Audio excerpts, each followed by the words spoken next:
even though I kind of broke through in a big way in the 70s with those albums and everything that came out of them. They were all 4 gold albums and 2 that I say were tin. They weren't quite gold, but they were, good sellers. I had my record career. Even in all that time,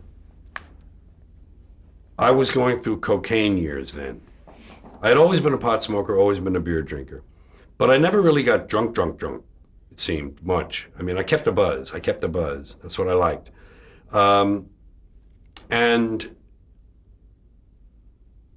I burned that out. Those 4 albums, like I say, you can't be the fastest gun in town forever. Somebody comes to town, he's a little bit faster than you.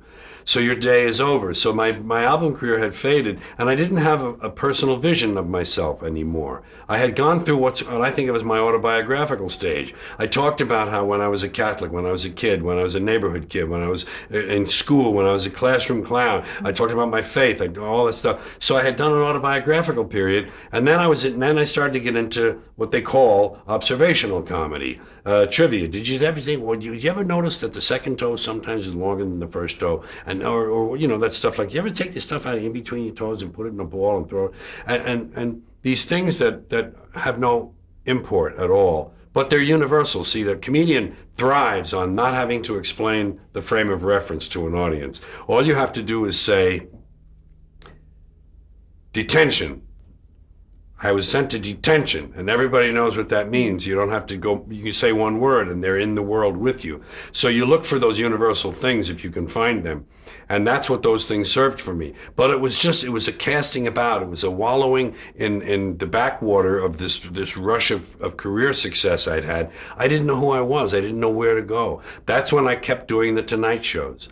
I kept doing Tonight shows, and I hosted it a lot of times, maybe 15, I don't know. I hosted it, and I was on the road. See, the Tonight shows, I could tell people where I was going on the road. And the road made me work hard on things. And HBO, even though I did 77 and 78, HBO didn't kick in for me till 82. That was the beginning of it, really, the third show, Carlin at Carnegie, oddly enough. And then I did one every 2 years, 82, 84, 86, 88, 90, 92. And that's when I learned who I was in that period.